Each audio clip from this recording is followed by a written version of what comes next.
Well, hello, Hi. everybody. Hey, let me introduce you first to Mr. Kenneth Sim. He's my reporting officer. And thanks, Kenneth, for joining us.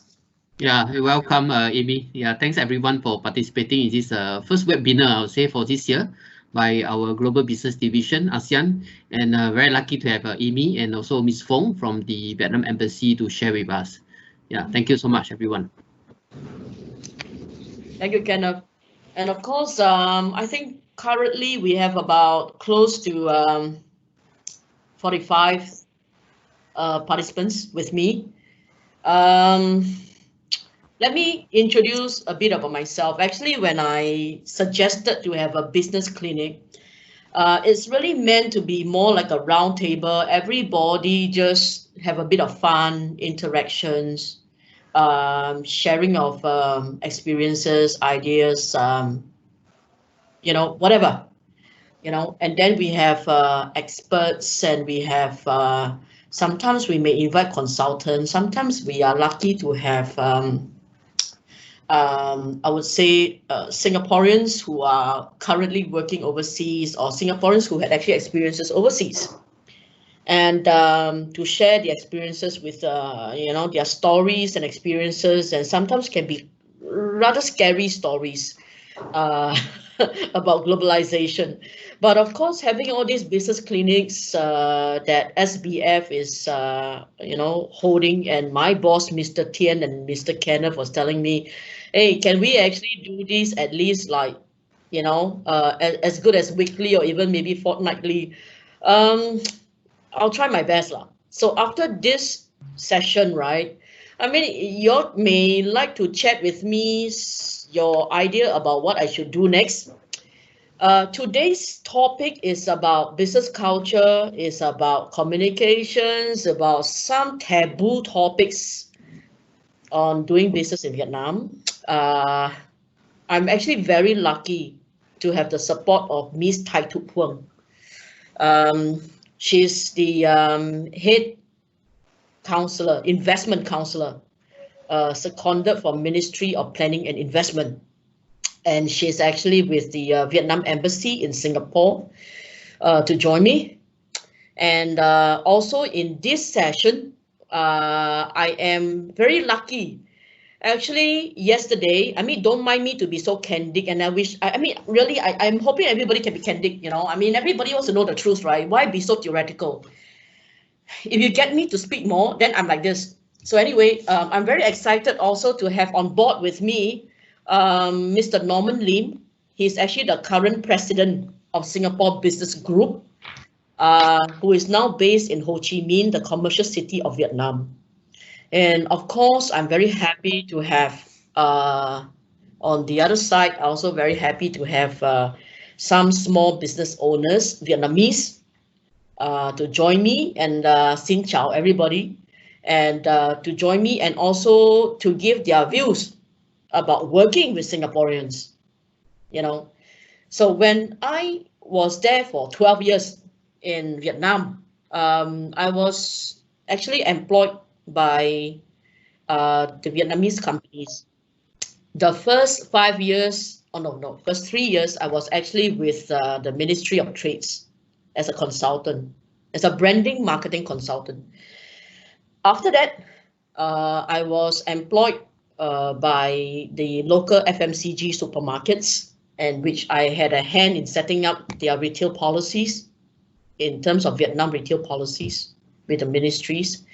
Then after that, I joined the property developments because properties in Vietnam was opening up, so I had was very lucky to be invited as the director of marketing for most of the responsibilities I was holding with the developers. So this is a bit about me. 12 years in Vietnam. I hope that I'm able to share more. This session is only 1 hour. And I know that with this 1 hour, I just want to break down that 1 hour for you. Um, Now I talk for 5 minutes, but I'm going to pass the presentation soon to Miss Phuong. In case that you might want to know, in Vietnam, right, we don't address business partners with their family name. we address them on their last name. Okay, like my name is Wee Liang Fang, right? So people call me Amy, but you see, you can call me either Miss Amy or you can call me Miss Fang, but I'm not Miss Wee in Vietnam. So Miss Thai Thu Phuong, Miss Phuong is how we address her. So without further ado, Phuong, are you ready? Yeah, yes, I am, Amy. Okay, just one more minute. So Miss Phuong will be presenting for about 20 minutes, and then I will be coming back to do the business development part for like 5-7 minutes. And then after that, I'm hoping to get Norman to be on board to share his experiences working there for, I think, 15 years or more. In the commercial city of Vietnam, which is Ho Chi Minh, where I was working. I came from Hanoi, the capital city, I would say the political city of Vietnam. And after that, we will open to Q&A. Okay, so the Q&A session is going to be about 10-15 minutes. I know it can be very insufficient, but then we can always take inquiries offline. And I'll try to get back to you like within the next 24 hours or 48 hours. I mean, this week is a whole working week anyway, so I'll try to get back to you as much as I can. So now we shall pass the presentation to Phuong. Phuong.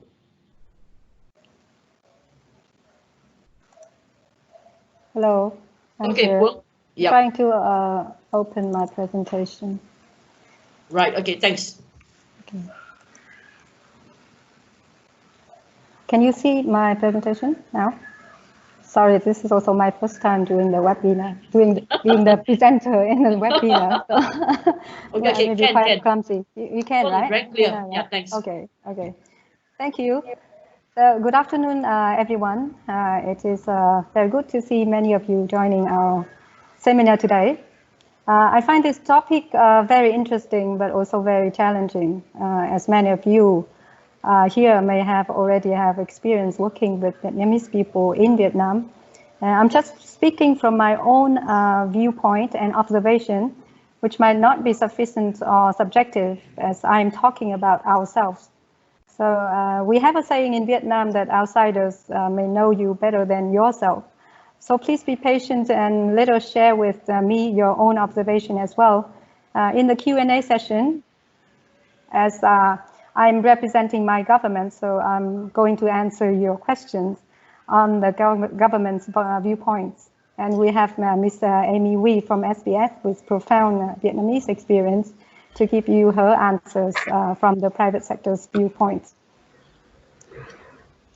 Okay, so we have a saying that when you enter a family, you better follow its customs. I guess in Chinese it's 入乡随俗, which is quite similar to the English one as when in Rome, do as the Romans do. So when doing business in Vietnam, you may experience many pleasant things, but also may find many awkward and disturbing. What I want to convey to you in this slide is that please try to understand, adapt yourself to, or find your own solutions, especially to the unpleasant problems that you may face. By going back to the context, that forms such business culture. So for me, there are three important elements that root the way business is being done by Vietnamese people. First is the changing material conditions of Vietnam from a poor, rural-based, centralized economy before the 1980s to a wealthier, more urban, more open economy. And even though tremendous change has happened and poverty is no longer a threat to our society, its imprint still exists in many, especially the ones who experienced a difficult life before the Dole Mới policies in the late 1980s. Some of the troubles you may find when dealing with your Vietnamese partners, as I heard from different sources, then include short-term thinking or the fear of being taken advantage of, or the commission or extra fee culture or bribes. So these may be originated from the so-called culture of poverty from the difficult time. So these will become less and less common as our private sector grows stronger and the public sector is further reformed. to be more efficient and interfere less in the market. Second is the fact that family values is nearly present in every aspect of life for Vietnamese, including our business culture. So Vietnamese tend to depend on their families far more than Westerners do. So for many Vietnamese entrepreneurs, family take place of the bank to provide seed money for their startups. So this was particularly true during the time Vietnam transited into the market economy in the late 1980s. And for many Vietnamese, the family has continued to be valued over business, above the business. So the business is often seen as the means of enhancing the family's welfare. If the business ceases to serve the family, it is the business rather than the family which has to adapt or concede. When applied in business context, you can see the presence of family values in many ways, including the way we address each other equal to the position in the family. There is no word for you in Vietnamese. Instead, we refer to you as little sister or em, if you are our younger female friend, or as older brother, anh, if you are our older male friend, or grandchild if there is a large age gap between you and me.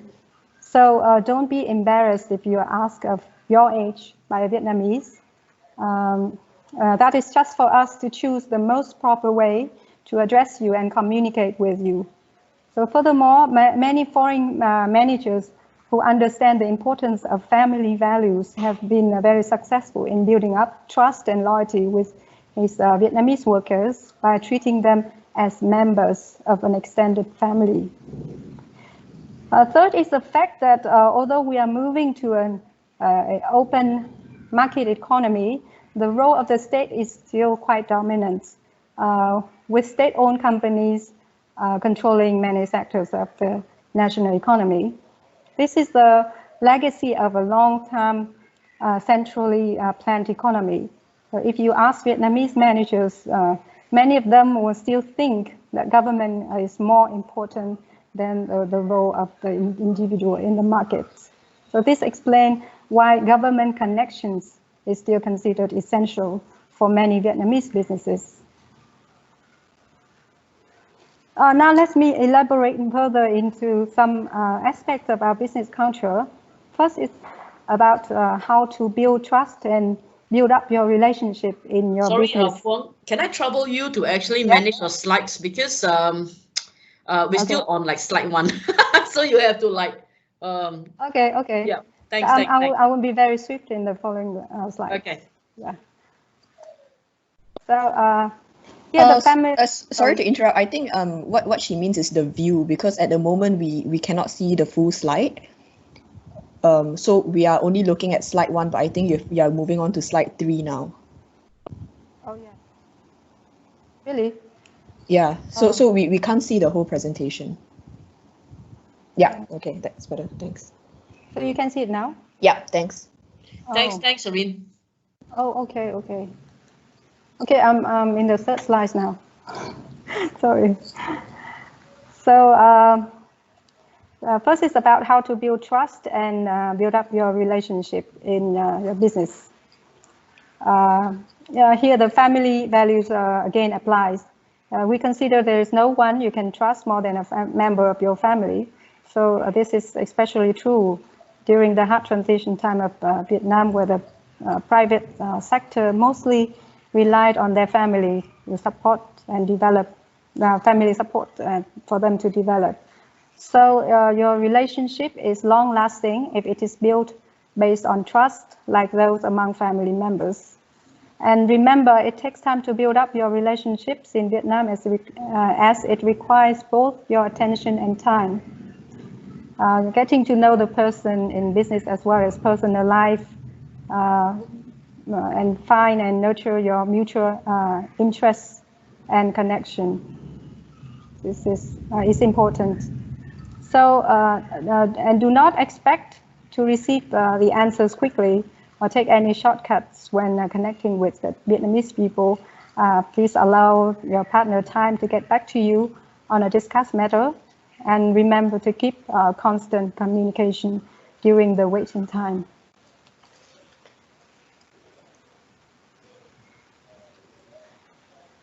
Okay.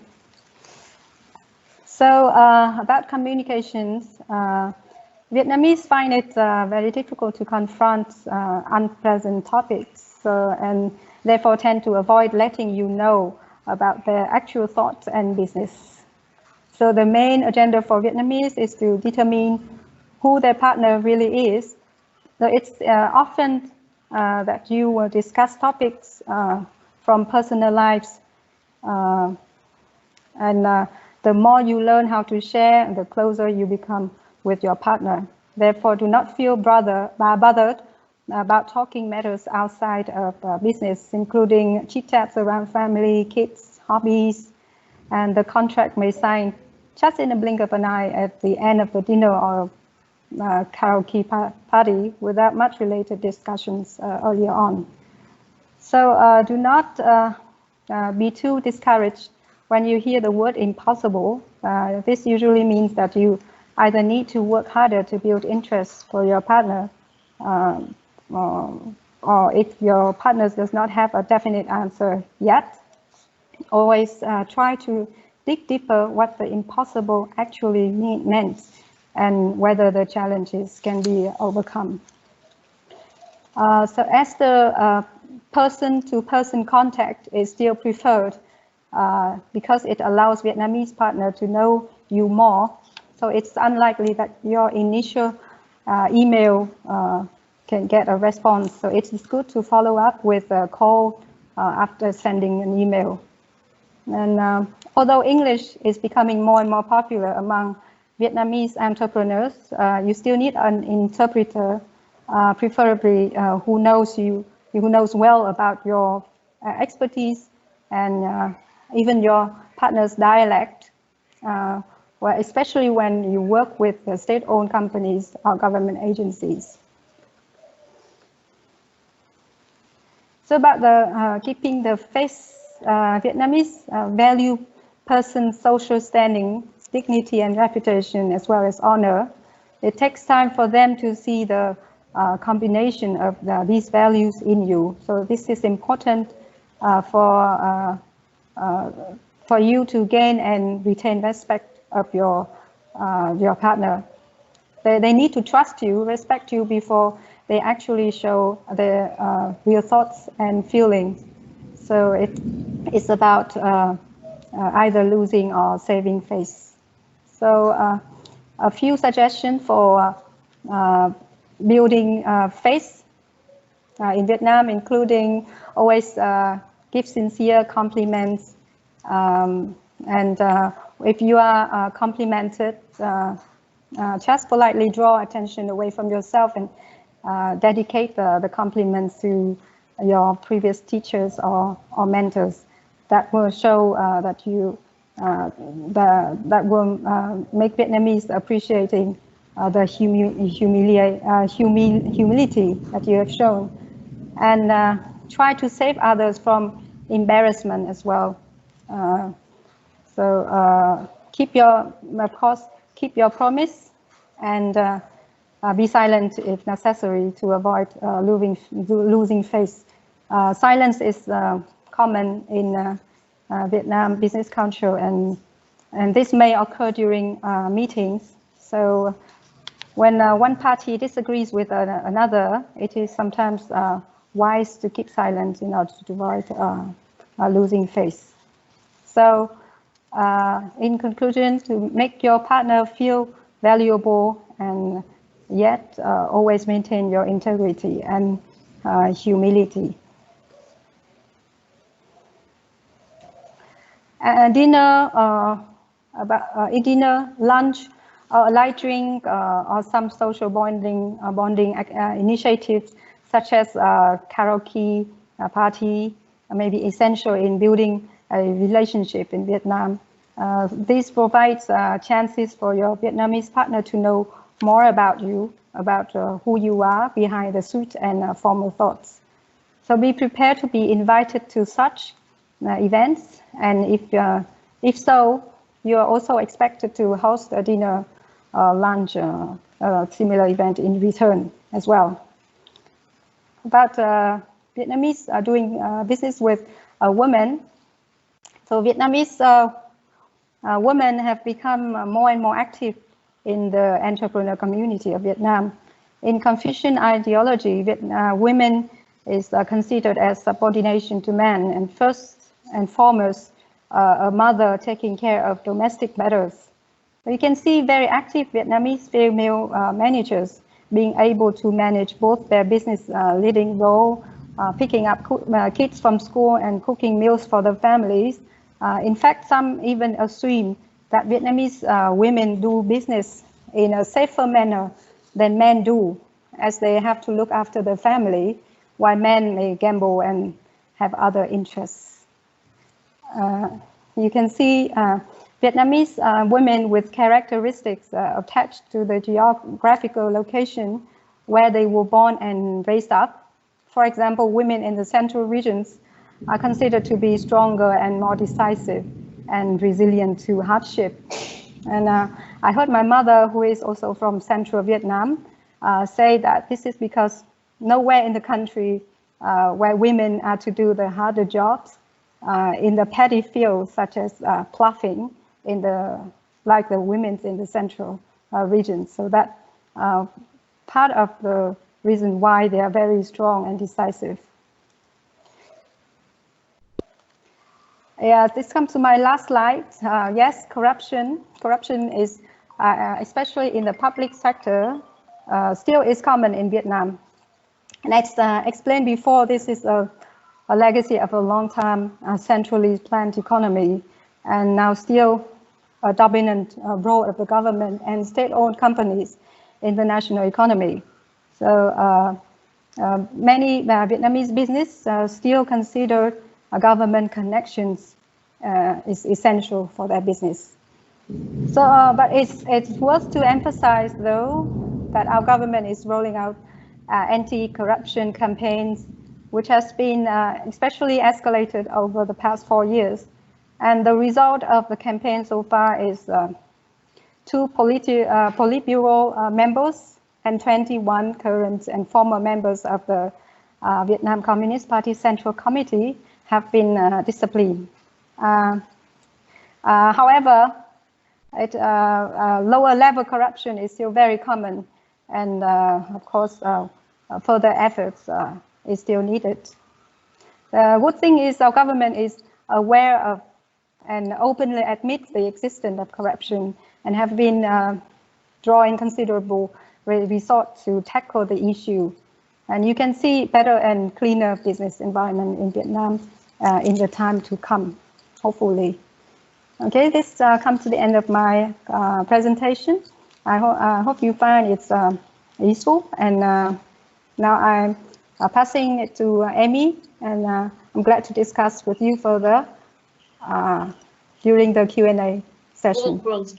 Don't mind, stay online. Okay, sure. Thank you. Actually, yesterday I was like, no, I think on Good Friday, I was telling you that I think that being a Singaporean and having to work in Vietnam for 12 years, there are some things I would like to ask, which can be a bit taboo, but I hope you don't mind answering it, you know, representing the government. But I think this would be quite an interesting thing that a lot of Singaporeans would like to know. How much is enough for corruption? Actually, I was about to remind you, it's like, as I represent the government, so there might not be any taboos in my presentation or my speech or my talk to you. But I'm answering from a government point of view. Corruption is being taken very seriously in Vietnam now, and I think that all the resources now are reserved to tackle high-profile corruptions, and that may still give time for small, low-level corruption to go on. But apparently, the situation won't be further refined. I can see many for lower level corruptions manners issues. It depends on the country, on the companies to have their own strategy. Some may follow the adaptations approach, where they would agree with the situations and to get the things done. But from the government point of view, we would not recommend that kind of approach, and we would expect for the cooperation of all the entrepreneurs to follow the official ways and to join with us in the tackle of the corruption issues. Thank you. So sorry to put you in a text, but then you see, the thing is that I've got to be the voice of the Singaporeans community. Sorry, yeah. I see. That's that's a very common question that I'm asked. But maybe I can give you a true answer over a drink a dinner out. So that is very dangerous because you're putting yourself, inviting almost everybody right here to have a drink with you. But the truth is, yes, things are improving. Yeah. I think so too. I think that from what I read from the news, right, like the government is actually doing a lot in terms of like curbing corruptions right at the top, especially the governmental level. But at the business community, I think from what I encounter from Singapore companies who come to visit me over coffee in my terms as in now in SBF, is that sometimes the corruption is not through like partners and all those noise. It's often with Vietnamese, I would say, people who work with you, including your managers, your appointed directors. Oh, yes. These are, it's so common, but I don't think that we can ever stop it, can we? Oh, well, we define here corruption in many ways in both public sectors and between the public sectors and between the private and the public sectors, and also within the private sectors. There exist corruption behaviors, corrupted behaviors. This can include among the private sectors itself, and include the commission or extra fees, commission like acts, which is we see that that happens, and for me, I may blame it on the what we call the culture of poverty for the long-term hardship Vietnam has gone through, and many are still the imprint of the poverty is still exists in the behavior of many people, especially people from the older generation. That may pass through to some youngsters, but as the structure, the economic structure become an institutional arrangement become further improved, I think that will help reduce such kind of issues, phenomenon. Yeah. I fully agree with you, Phuong. I mean, that answer is really something that even from my own experiences, like when I was there about 12 years ago, 10 years ago, I can tell you that even the toilet cleaners are asking me for things. you know. But today, right? I mean, as in like when I was there permanently, even last year, you know, before I came back to SPF, I can tell you that, you know, it's quite difficult to manage, especially even your staff, especially, you know, especially people who actually, manage the events or even the publicity, and, you know, money still works. You know, it's something that we can't avoid. You know, I mean, you know, people will be asking me like, hey, how to avoid this? How much do you think we should give ang pao? You know, to avoid this? You know, anyway, ang pao is to Vietnamese is called lì xì. So if anybody on this platform, we say phong bì in the north. In the north, we say phong bì. Probably maybe we'll hear the voice of Norman later and telling us about his experience in the commercial city. Anyway, thank you, Phuong. And oh yeah, just one more question to you. You were mentioning something about like you know, that doing or being successful. You know, if we want to be successful in Vietnam, then most importantly is to actually to build a friendship, and, you know, to get to know each other better and all those things. You know. You know, Singaporeans don't really put ourselves there permanently. Most of us don't. Okay, especially we're talking about SMEs here. They don't. So they will just like fly in and out, because between our countries it's only a couple of hours, right? Every day we've got so many flights, you know? So with this kind of lack of being next to each other, you know, sometimes it's so difficult to actually build that closeness. What would be your best advice? Well, I can see I joined my ambassadors in many meetings with the businessmen and a business community in Vietnam. And the first question she often asked them when the meeting is over, the formal meeting is over, that have you been to Halong Bay? Have you been to like Đà Lạt or Sapa? And it's surprising that not many of them have been there. Even though they are the very famous tourism attraction for Vietnam, but you seem to be too busy and too business-minded, people.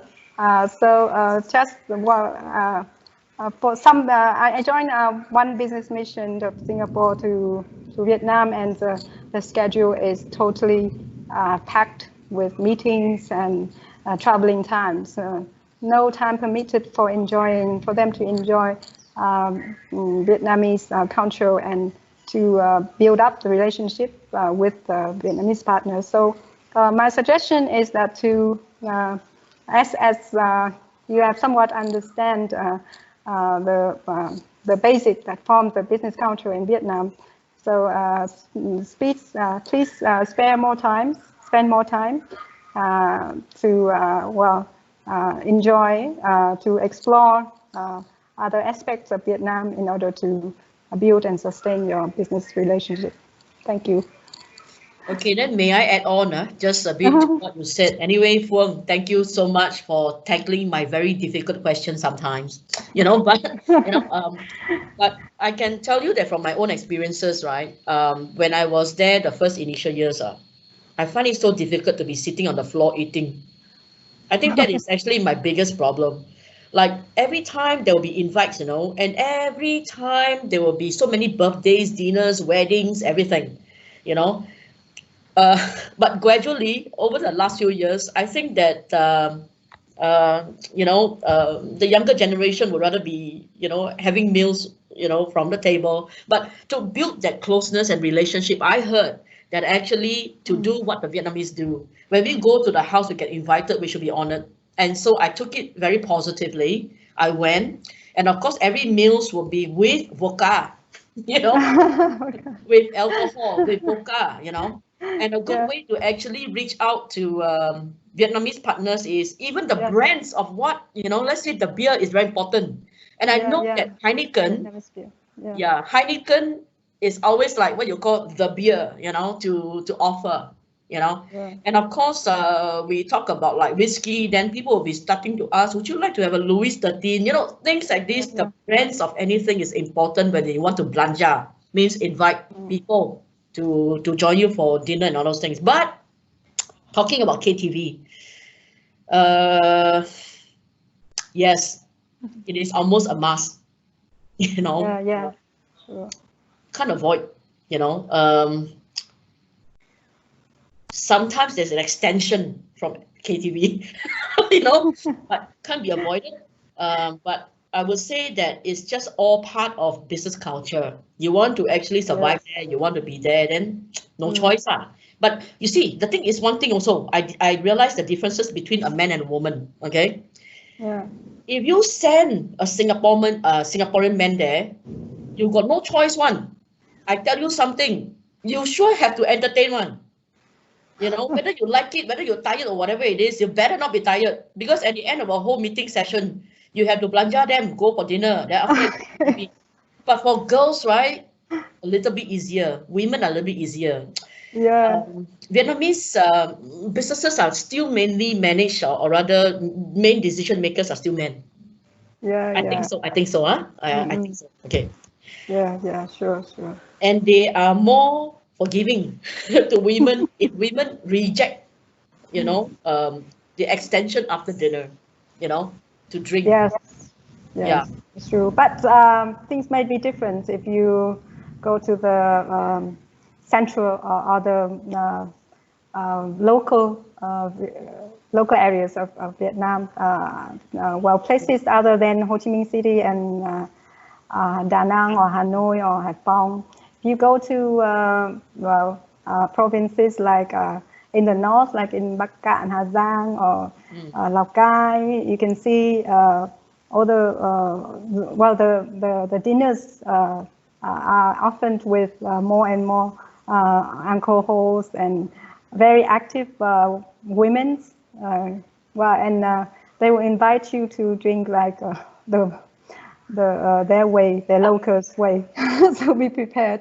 As I can see, most of the investment business from Singaporean companies are now concentrated in big cities, condensed cities, and they're moving to the localities, so further away localities with more business opportunities. So be prepared to get used to the local culture, business culture there. Interesting points. Actually, those that you mentioned is tier 2, like Bắc Giang, you know, Đà Lạt, yeah, Hue An, you know. So I guess, yep. So this is a good discussion for people to understand. But you know, majority of our Singaporeans who venture into Vietnam still go into the 3 top cities lah. This is called a tier 1: Ho Chi Minh, Hanoi, and Da Nang. Yeah. So, interesting. Thank you, Phuong. And I guess it's like 3 something. I'll just do my presentation for less than 5 minutes. I'll pass on the mic to Norman. Okay. Thank you, Phuong. Thank you. See you later.